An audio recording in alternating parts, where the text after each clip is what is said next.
Hello everyone, welcome you all at Lokesh sir unlimited study zone. So देखिए, circle की practice चल रही थी और सर्किल के बेहतरीन क्वेश्चन यहाँ पे बच्चे पूछ रहे हैं। एक से बढ़ के एक डाउट यहाँ पे आ रहे हैं।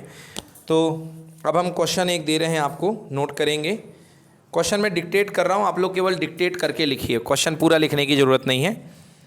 तो 100 में ने ये क्वेश्चन पूछा है। क्वेश्चन कह रहा है P Q and R S are two parallel chords. ये आपके पास में एक सर्किल है और इसमें दो पैरेलल कॉर्ड्स की बात कही जा रही है। एक कॉर्ड है पी क्यू और एक कॉर्ड है आर एस। तो पी क्यू कॉर्ड यहाँ कहीं बना लीजिए, this is P Q and second one chord is R S. ठीक है ना, दो पैरेलल कॉर्ड हैं R S. P Q and R S are two parallel chord whose centre is O and radius is 10 centimetre. जिसका centre O है, centre यहाँ पे circle का ओ है और इसकी रेडियस जो दी गई है, रेडियस इक्वल टू कितने सेंटीमीटर, 2 सेंटीमीटर। क्या क्या गिवन है बेटा? तो आपको गिवन है, इस क्वेश्चन में आपको गिवन है P Q parallel to R S. दो कॉर्ड हैं P Q parallel to R S, radius आपको 10 सेंटीमीटर दी गई है एंड आपको दिया गया है P Q equal to 16 and P S equal to 12। P Q equal to 16, P Q equal to 16 centimetre, मतलब पी क्यू बड़ी है। अब डायग्राम से बेटा आपको वैसे तो नहीं दिख रहा होगा कि पी क्यू बड़ी है, बट जो दिया है ठीक है, कोई दिक्कत नहीं है। P Q equal to 16 and R S equals to 12 centimetre. जो दूसरी कॉर्ड है R S equal to 12 centimetre है। Find the distance between P Q and R S. आपको पी क्यू और आर एस के बीच की डिस्टेंस फाइंड करना है। मतलब बेटा आपको ये डिस्टेंस फाइंड करनी है। तो आप इसको m मान लीजिए, इसको n मान लीजिए। दोनों ने आपने परपेंडिकुलर डाल दिया क्योंकि पैरेलल हैं, तो दोनों के सेंटर किससे होके जाएंगे, सर्किल से होके जाएंगे ऑब्वियसली। तो आपको फाइंड करना है कि व्हाट इज mn।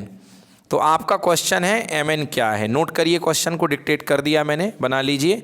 mn आपको फाइंड करना है। अब बच्चों इस क्वेश्चन में दो सब कैटेगरी हैं।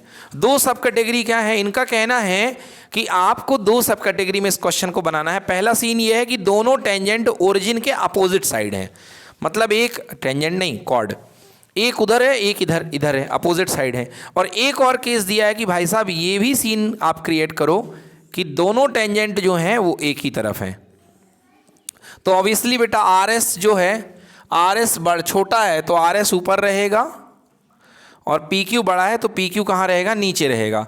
अब कह रहा दो केस बना रहे हैं कि दोनों के बीच की डिस्टेंस इतने सीन में आप फाइंड करो। दो सीन है, मतलब पहले अभी तो आपका m यहाँ है n यहाँ है, तो इस केस में भी आपको mn निकालना है, दोनों टेंजेंट के बीच की डिस्टेंस। और सेकेंड केस में भी आपको mn निकालना है, दोनों टेंजेंट के बीच की डिस्टेंस। तो कुछ खास कठिन क्वेश्चन नहीं है, बहुत आराम से होने वाला ये सवाल है। हाँ, आर एस वही है ना, कोई दिक्कत नहीं है। दो पार्ट है क्वेश्चन के। क्वेश्चन का पहला पार्ट ये है, क्वेश्चन का पहला पार्ट ये है कि डिस्टेंस निकालो जब दोनों जो कॉर्ड हैं वो ओरिजिन के अपोजिट साइड हो, मतलब एक ऊपर और एक नीचे। और दूसरे केस में आपको कॉर्ड की डिस्टेंस निकालनी है जब दोनों कॉर्ड ओरिजिन के एक ही साइड हो। ठीक है, क्लियर हो गया? क्लियर हुआ कि नहीं हुआ? चलिए अब देखिए इसको कैसे करते हैं। बहुत ही सिंपल सवाल है। चलो 1 मिनट का वक्त ले लो आप लोग करने के लिए, पहले फिर मैं करता हूँ। देखिए कैसे करेंगे इस सवाल को, बहुत सरल सवाल है। आपको mn निकालना है। दो केसेस बन रहे हैं, एक दोनों कॉर्ड ओरिजिन के डिफरेंट साइड है, एक दोनों कॉर्ड ओरिजिन के सेम साइड है। आपके पास में दो ट्रायंगल हैं। आपको चाहिए कि आपको OM चाहिए और आपको ON चाहिए, दोनों को ऐड कर देना। भाई साहब जब डिफरेंट साइड होंगे तो दोनों कॉर्ड के बीच की लेंथ कितनी होगी, OM प्लस ON। तो हमने पहले ट्रायंगल ले लिया ऊपर OSM, OMS कह लो, M पे राइट एंगल है, तो पाइथागोरस थ्योरम से हमने लगा दिया। पाइथागोरस थ्योरम से देखिए OS square equal to OM square plus MS square. Solve करके हमारे पास OM की वैल्यू आ गई है 8, क्योंकि सब कुछ दिया हुआ है। 10 है, OM है, और देखो PQ की वैल्यू कितनी दी गई, 16 दी गई है। RS की वैल्यू कितनी दी गई है अपने पास, 12। तो RS का हाफ 12 का आधा 6 हो जाएगा, और नीचे PQ 16 है तो कितना हो जाएगा, 8 हो जाएगा। ठीक है, ये वैल्यू आ गई OM की 8 सेंटीमीटर। मतलब ऊपर का जो पार्ट है 8 सेंटीमीटर आ गया, ये आ गया अपने पास में 8 सेंटीमीटर, ये हमने फाइंड किया है। ओके, इसी तरीके से नीचे वाला ट्रायंगल ले लो, ये 10 है, ये 16 का हाफ कितना हो गया, 8 हो गया। तो ये फिर से इसमें पाइथागोरस थ्योरम लगा दो, तो ये परपेंडिकुलर का काम कर रहा है एक तरीके से। तो पाइथागोरस थ्योरम से यहाँ पे ON की वैल्यू कितनी आ गई, 6 आ गई। कितनी आ गई बेटा? अब दोनों टेंजेंट पैरेलल हैं। अब भाई साहब जब पैरेलल हैं तो दोनों ओरिजिन से जब परपेंडिकुलर डाला जा रहा है तो टोटल mn कितना होगा, MO प्लस NO, मतलब ऐड कर दिया 8 प्लस 6 इक्वल टू कितना हो गया, 14। क्लियर कि नॉट क्लियर? अब दूसरे केस में आ जाइए। दूसरे केस में प्रोसेस पूरी यही है। अब दूसरे केस में आपको क्या चाहिए, दोनों टेंजेंट के बीच की दूरी। अब बेटा जब दोनों टेंजेंट बोल देता हूँ यार, ये कॉर्ड है, बार बार पता नहीं टेंजेंट क्यों आ रहा मेरे मुंह से। तो ये कॉर्ड है बेटा, दोनों कॉर्ड के बीच की डिस्टेंस कितनी बनेगी बेटा, mn। कितनी बनेगी, mn। एक सस्ता सा लॉजिक लगाओ बेटा कि अगर आप ON में mn ऐड कर दो तो बताओ OM निकलेगा कि नहीं निकलेगा? अगर आप ON में mn ऐड कर दोगे तो OM निकलेगा कि नहीं निकलेगा? हाँ, तो बेटा यहाँ से mn की वैल्यू इक्वल टू कितनी हो जाएगी, OM माइनस कितना, ON। बोलो यस और नो? अब भाई OM तो अभी वही रहेगा ना जो आपने पहले निकाला था भाई, OM कितना रहेगा बेटा, ऊपर वाली कॉर्ड की लेंथ कितनी आई थी, 8 आई थी कि नहीं आई थी? तो ये कितना रहेगा, 8 ही तो रहेगा ना कि नहीं रहेगा? बोलो, तो ये हो जाएगा 8। बोलो क्लियर कि नॉट क्लियर? और नीचे वाली कॉर्ड की लेंथ कितनी आई थी बेटा, बोले ON की 6 आई थी 6 की नहीं आई थी? तो ये कितना रहेगा बेटा, 6 ही रहेगा कि नहीं रहेगा यहाँ से यहाँ तक का? अरे बेटा जब कैलकुलेशन करोगे ना तो बेटा ये वही तो रहेगा, ये 10 रहेगा। बोलो हाँ या ना? और PQ कितना था बेटा, 8 था, तो ये बेटा 8 रहेगा। बोलो रहेगा कि नहीं रहेगा? तो जब ये 10 रहेगा, ये 8 रहेगा, तो ये कितना निकल करके आएगा, 6 निकल करके आएगा। और ऊपर वाला कितना निकल करके आएगा, 8। तो 8 में 6 माइनस हो गया, बोलो कितने सेंटीमीटर, 2 सेंटीमीटर। तो इसका राइट आंसर क्या बनेगा, 2 सेंटीमीटर। तो जब कॉर्ड दोनों एक ही तरफ हैं तो दोनों के बीच की डिस्टेंस कितनी हो जाएगी, 2 सेंटीमीटर। और जब कॉर्ड दोनों अपोजिट साइड हैं तो दोनों के बीच की डिस्टेंस कितनी हो जाएगी, 8 + 6 यानी कितना, 14। कितनी हो जाएगी, 14। बोलिए क्लियर है सभी को कि नहीं है? नोट करिए अच्छे से।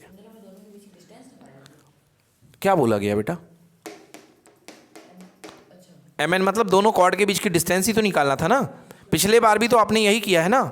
नोट करें, देखिए कैसे करना है इस क्वेश्चन को। बहुत ही अच्छा क्वेश्चन है ये, इसको समझेंगे। क्या कहा जा रहा है इस सवाल में? इस सवाल में ये कहा जा रहा है कि आपके पास में एक ट्रेपेजियम है। नजरें यहाँ बेटा, आपके पास में एक ट्रेपेजियम है ABCD, और इस ट्रेपेजियम में आपको पता है कि ट्रेपेजियम की 2 साइड पैरेलल होती हैं और 2 साइड नॉन पैरेलल होती हैं। ये वाली जो साइड होती हैं इंटरसेक्टिंग होती हैं, इनको नॉन पैरेलल बोलते हैं। इसमें ये हिंट दे रखी कि दोनों साइडें की जो लेंथ है वो इक्वल है, मतलब जितना AD है उतना क्या है, BC है। ऐसे ट्रेपेजियम जिनमें 2 लेंथ आजू बाजू की इक्वल होती है उनको बोलते हैं आइसोसेलेस ट्रेपेजियम। क्या बोलते हैं? तो ये एक आइसोसेलेस ट्रेपेजियम होता है। अच्छी बात है। तो हमारे पास एक ट्रेपेजियम दिया है ABCD, जिसमें AB पैरेलल टू CD है और AD किसके इक्वल है, BC के इक्वल है, मतलब AD यहाँ पे BC के इक्वल है। अब आपको प्रूफ करना है कि ABCD आपके पास एक साइक्लिक क्वाड्रिलेटरल है। आपको ये प्रूफ करना है कि इससे होकर के एक सर्कल जा रहा है, इससे होकर के क्या जा रहा है, एक सर्किल जा रहा है, तभी तो एक साइक्लिक क्वाड्रिलेटरल बनेगा। अच्छा, साइक्लिक क्वाड्रिलेटरल का तरीका क्या होता है? साइक्लिक क्वाड्रिलेटरल का तरीका होता है प्रूफ करने का कि इसके अपोजिट एंगल का सम कितना होना चाहिए, 180। तो मतलब आपको प्रूफ करना है कि एंगल A + एंगल C कितना हो जाएगा, 180, या एंगल B + एंगल D कितना हो जाएगा, 180। क्योंकि अगर 2 180 आ चुके हैं तो बाकी के 2 को तो 180 होना ही है, क्योंकि टोटल 360 होता है सम। तो अगर 2 पेयर भी आपके 180 आ चुके हैं तो ये वाले पेयर भी आपके क्या होंगे, 180। तो एक पेयर को आप प्रूफ कर लो, दूसरा पेयर तो ऑटोमेटिकली आ ही जाएगा। आइए करते हैं प्रूफ। तो इसको प्रूफ करने के लिए मेरे को लिखा है कि ABCD is a cyclic quadrilateral, that is, ये 2 प्रूफ में है, एंगल A + एंगल C = 180 और angle B + angle D = 180 degree. कैसे प्रूफ करेंगे बच्चों? देखिए, सबसे पहले मैंने ड्रॉ किया DE perpendicular to AB, DE draw किया परपेंडिकुलर टू AB है। Then CF perpendicular to AB, मैंने 2 चीज़ें यहाँ पे ड्रॉ कर ली। इनसे मेरे पास 2 ट्रायंगल आ गए। कौन कौन से ट्रायंगल? AED BFC, ये 2 ट्रायंगल मेरे पास आ चुके हैं, दोनों ट्रायंगल मेरे पास आ गए। अब बच्चों एक रूल होता है कि पैरेलल लाइन के बीच में खींचे गए कोई भी परपेंडिकुलर्स हमेशा सेम लेंथ के होते हैं। पैरेलल लाइन के बीच में जितने भी परपेंडिकुलर होते हैं वो किस लेंथ के होते हैं, सेम लेंथ की। आप भी जानते हो, 2 parallel line CD, 2 parallel line CD में 2 पैरेलल लाइन्स होती हैं, उनके बीच में लिम्स लगे रहते हैं, तो वो सबके सब लिम्स क्या होते हैं, इक्वल। अगर लिम्स वो इक्वल नहीं होगी तो CD बनेगी क्या, सेट ही नहीं होगी। तो बेटा ये इक्वल लेंथ के होते हैं। तो आइए देखते हैं मैंने क्या लिखा। मैंने लिखा DE = CF, मतलब जितना DE है उतना क्या है, CF है। क्यों? क्योंकि ये दोनों पैरेलल लाइन के बीच के खींचे गए क्या है, परपेंडिकुलर डिस्टेंस है। तो इसको मैंने नंबर 1 दे दिया। अब आ जाओ ट्रायंगल में AED BFC। बोलो एंगल E एंगल F दोनों कितने degree, 90 degree, each 90 degree right angle. AD = BC है कि नहीं है, गिवन, ये हो गया। एंड DE = कितना है बेटा, CF है, बाई इक्वेशन नंबर 1 फर्स्ट से। बोलिए right angle, hypotenuse, side.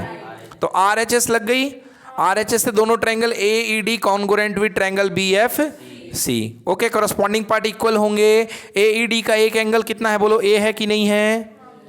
A है। इसका एंगल कितना है बेटा? B है। मतलब एंगल A किसके इक्वल होगा?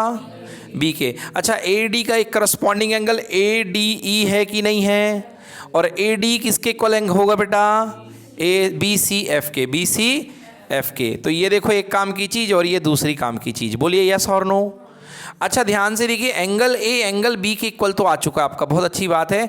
एंगल A आपका एंगल B के इक्वल आ चुका है। और बेटा ये छोटा वाला पार्ट इस छोटे वाले पार्ट के इक्वल आ चुका है। बच्चों आपको पता है परपेंडिकुलर डाला था, तो ये देखिए ये 90 है, तो ये भी कितना है? 90। ये भी कितना है? 90, क्योंकि परपेंडिकुलर दोनों तरफ से पड़ता है। क्लियर? ये अपन ने परपेंडिकुलर इस पे डाल दिया, तो ये पैरेलल लाइन थी, तो अगर ये 90 तो ऊपर वाला भी 90 होगा। अब जब ये इसके इक्वल है, ध्यान से सुनना भाई, अगर ये वाला एंगल इसके इक्वल है तो 90 जोड़ने के बाद दोनों में ये कंप्लीट एंगल भी आपस में इक्वल होंगे कि नहीं होंगे? होंगे कि नहीं होंगे? होंगे ना। नहीं आया समझ में? यदि नहीं आया समझ में तो चलो ऐसे समझ लो बेटा, मान लो ये x है तो ये भी कितना था? x है। तो x में 90 जोड़ दिए तो कितना हो गया? x plus 90। और ये भी कितना हो गया? x plus 90। तो दोनों इक्वल होंगे कि नहीं होंगे? तो ये मैंने दिखाया, दोनों में पहले दोनों इक्वल थे, फिर मैंने दोनों में 90 ऐड कर दिया। तो 90 ऐड करने के बाद angle D equal to angle C, मतलब जितना D है उतना C है। राइट? क्लियर कि नॉट क्लियर? अब आ जाइए बेटा एंगल सम प्रॉपर्टी में। You know angle A plus angle B plus angle C plus angle D का सम कितना होता है? अब एंगल B एंगल A के इक्वल है, तो जहाँ B है मैं वहाँ पे A रख सकता हूँ कि नहीं रख सकता? तो जुड़ करके 2 एंगल A हो गया कि नहीं हो गया? और एंगल D एंगल C के इक्वल है, तो जहाँ एंगल D है मैं वहाँ पर एंगल C रख सकता हूँ कि नहीं रख सकता? तो C और D मिल करके कितने हो गए? 2 एंगल C। कितने हो गए? 2 एंगल C। अब आप कहोगे सर आप एंगल A और C में ही क्यों ला रहे हो? क्योंकि बेटा मेरे को अपोजिट का खेल करना है, A का और C का। तो यहाँ से मैंने 2 कॉमन ले लिया, तो angle A plus angle C equal to 360। 2 common होकर डिवाइड हो गया, 360/2 कितना हो गया? 180। क्या यही प्रूफ करना था? अब 2 पेयर के एंगल 180 हो चुके हैं, तो बाकी के भी कितने होने पड़ेंगे? 180 लिखेंगे। Therefore B plus D equal to 180। Clear? और जैसे ही 180 क्लियर हमारा प्रूव हो गया, इसका मतलब ये कौन से क्वाड्रिलेटरल हैं? Cyclic quadrilateral. नोट करिए, हैंस प्रूव्ड।